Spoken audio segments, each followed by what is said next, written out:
आरबीजे jewellers इस company का IPO खुलने वाला है जो कि 19 दिसंबर से लेकर 21 दिसंबर के बीच में खुलेगा और कंपनी ने जो अपना आईपीओ प्राइस रखा है वो 100 रुपीज़ रखा है।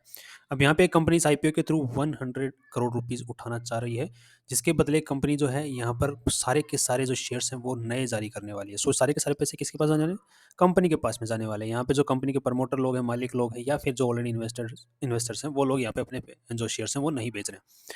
अब यहाँ पे इसके बाद में आईपीओ के बाद में कंपनी के पास में जो प्रमोटर है उनके पास में शेयर होल्डिंग जो है 75% रह जाने वाली है, जो कि सेबी द्वारा जितनी रिक्वायर्ड है होनी चाहिए। अब यहाँ पे ये किस तरीके से, ये थोड़ा-सा ज्वेलरी बिज़नेस का मतलब, अब जैसे कि नाम में लिखा हुआ है आरबीजेड ज्वेलर्स, सो ज्वेलरी बिज़नेस में काम करती है। सो बेसिकली ये थोड़ी-सी अलग है जो कि हमने जो अब तक डिस्कस की है ज्वेलरी बिज़नेस। ये होलसेल में भी काम करती है और रिटेल में भी काम करती है, दोनों तरीके से। अब जैसे पहले जितने भी आईपीओ आए हैं, जैसे सेंको गोल्ड का आईपीओ आया हुआ है, ये जयल कोकास का आईपीओ आया हुआ है। ये जो कंपनीज़ हैं, इन कंपनियों को ये पर्टिकुलर कंपनी ज्वेलरी बना-बना के देती है और बाद में वो कंपनियाँ आगे सेल करती हैं। तो जैसे कि हम टाइटन की अगर बात करते हैं तो टाइटन खुद मैन्युफैक्चर नहीं करती है, जो भी वो क्या करती है सिर्फ डिज़ाइन दिखाती है और डिज़ाइन बाद में बनवाती है दूसरी कंपनी से। अब तो जो दूसरी कंपनी जिनसे बनवाती है वो यही टाइप की कंपनी है जिनसे वो बनवाती है। आज के दिन ये कंपनी जो है हरित जावेरी के नाम से इनके शोरूम्स हैं और जो कि ये गुजरात बेस्ड है, अहमदाबाद में मोस्टली ये बेस्ड है और वहीं से ये अपना बिजनेस देखते हैं पूरा का पूरा। और इनके बड़े-बड़े जो नाम हैं आज के दिन, दिग्गज को कंपनियाँ, वो इनसे अपनी जो ज्वेलरी है वो बनवाती हैं आज के दिन। So that is a very good business कि पीछे बैक एंड के अंदर में काम करते रहो और बाकी सारा का सारा बिज़नेस जो है आगे दूसरी कंपनियों को बस बनाओ, मैन्युफैक्चर करके दूसरी कंपनियों को सौंप दो, खत्म काम। बाकी आके वो बेचती रहेंगी बाद में अपने हिसाब से। तो ये दोनों काम कर रही है, खुद का भी बेच रही है और साथ में होलसेल में भी बेच रही है दूसरी कंपनियों को भी। Good business. अब यहाँ पे अब इसी की बात अगर हम लोग करते हैं कि कंपनी आज के दिन जैसे आईपीओ लेके आ रही है, तो इसके आज के दिन अप्लाई करने के हिसाब से सही रहेगा या नहीं रहेगा, उसकी थोड़ी-सी हम तो बेसिकली थोड़ी-सी बात कर लेते हैं। सो यहाँ पे अगर फाइनेंसियल्स को देखते हैं तो जो एसेट्स हैं, वो तो कंटिन्यूअसली बढ़ रहे हैं, दैट इज़ पॉजिटिव। रेवेन्यूज़ की अगर हम बात करते हैं तो रेवेन्यूज़ भी कंटिन्यूअसली बढ़ रहे हैं, that is again very good. And यहाँ पर जो नेट प्रॉफिट्स हैं वो उसके अंदर में अगर देखने को मिलता है तो यहाँ पर नेट प्रॉफिट्स बहुत अच्छे खासे तरीके से बढ़ रहे हैं यहाँ पे। अगर हम 2023 के ईयरली नेट प्रॉफिट्स की अगर बात करते हैं तो ये 8% के आसपास में टोटल सेल का, जो कि अगर हम पिछले 6 महीने की अगर बात करते हैं तो कि 125 करोड़ की यहाँ पर रेवेन्यू, जिसकी तो 12 करोड़, ये 10% के आसपास में नेट प्रॉफिट्स कमा पा रही है। जिसको अगर हम कंपटीटर्स के साथ में कंपेयर करके देख सकते हैं, जैसे कि सेंको गोल्ड हो गया, तो यहाँ पे अगर ये 4000 करोड़ की सेल कर पा रही है, उस पर 161 करोड़ रुपीज़ नेट प्रॉफिट्स कमा रही है, अराउंड 4% के आसपास में नेट प्रॉफिट्स कमा पा रही है, जबकि ये जो है 8 टू 10% के आसपास में कमा पा रही है।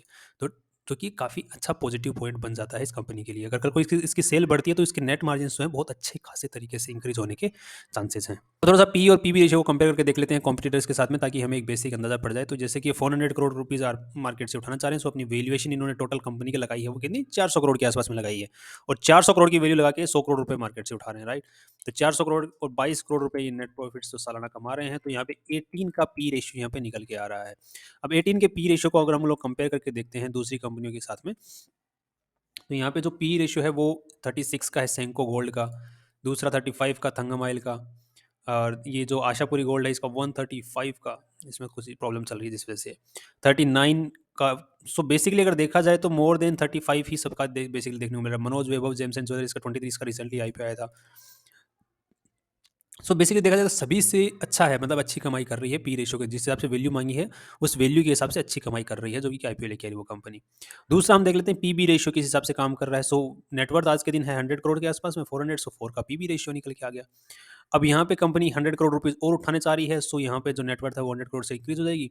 सो 2 का पीबी रेशियो रह जाएगा। सो 2 का पीबी रेशियो को अगर कंपेयर करके देखते हैं तो यहाँ पे 4 का एंड इसका 8, आशापुरी 3.83, 10 एंड 3.5 के आसपास में मनोज वैभव का है। सो यहाँ पे सभी से बेटर है, मतलब कमाई भी अच्छी कर रही है और वैल्यू भी कम रखी है। सो दोनों ही जगह अपने को यहाँ पे चांदी देखने को मिल सकती है आने वाले टाइम में। अब टीबीजी ज्वेलर्स अपने आप में अच्छा खासा नाम है, अहमदाबाद बेस्ड कंपनी है तो वहाँ पे अच्छा खासा नाम है, राइट? सो अभी तक तो सारे ही पॉजिटिव इंडिकेशन यहाँ पे इस कंपनी के बारे में देखने को मिल रहे हैं। नेक्स्ट अगर हम लोग थोड़ा सा जीएमपी की बात करते हैं तो जीएमपी आज के दिन अभी तक आया नहीं है बिल्कुल भी। जैसे ही आता है तो उसका आपको मैं एक लिंक दे देता हूँ। आजकल मैं अपने जो वीडियो डिस्क्रिप्शन होता है उसके अंदर मैं एक लिंक दे के रखता हूँ मैं, ये इसका चित्तौड़गढ़.com की वेबसाइट के इस पर्टिकुलर कंपनी के पेज का, ताकि आपको सिर्फ उस लिंक पे क्लिक करके आप डायरेक्टली सब चीज़ों को चेक कर सकें। अब इस पेज के ऊपर में आप क्या क्या चीज़ें चेक कर सकते हैं। आप रिसेंट जो डेटा होता है, जैसे कितना अप्लाई कर दिया गया है, कितना मतलब कितना परसेंट बुकिंग हो चुकी है एप्लीकेशन, कितना टाइम्स हो चुकी है, रिटेल में हो चुकी है, कितने टाइम्स क्यूआईबी में हो चुकी है, और कितना आज के दिन अभी इस एट प्रेजेंट जीएमपी चल रहा है। तो वो सब चीज़ों को आप उस लिंक पे क्लिक करके पता कर सकते हैं। सो फाइनली ये आईपीओ जो है कंपैरिजन बेसिस के ऊपर में और जिस हिसाब से कमाई कर रहा है उस दोनों के हिसाब से ही अच्छी वैल्यू के ऊपर में आया हुआ लग रहा है। सो बेसिकली हमें इसके अंदर में अच्छी खासी उछाल की उम्मीद है आईपीओ के अंदर में भी, और आईपीओ में एप्लीकेशंस भी अच्छी खासी लगने की उम्मीदें हैं। जीएमपी थोड़े दिनों में हो सकता है कि कल परसों तक अपडेट हो जाए, तो दैट्स गुड।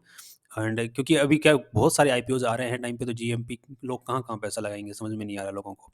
सो उस वजह से जीएमपी अभी अपडेट नहीं हो रहा है, हो जाएगा, कोई दिक्कत वाली बात नहीं है। और अगर कई कई बार तो ऐसा भी हुआ है कि जैसे आईपीओज होते हैं उनमें जीएमपी अच्छा खासा नहीं मिलता है, जिस वजह से ओपनिंग अच्छी नहीं होती, बट बाद में आईपीओ अच्छा चलता है। ऐसा भी होता है, इसलिए वैल्यू के पीछे में भागना सबसे जो मेन काम अपना होना चाहिए वो वैल्यू के पीछे भागना होना चाहिए, और यहाँ पे वैल्यू थोड़ी बहुत नजर आ रही है। सो दैट्स ऑल और from side, and see you tomorrow.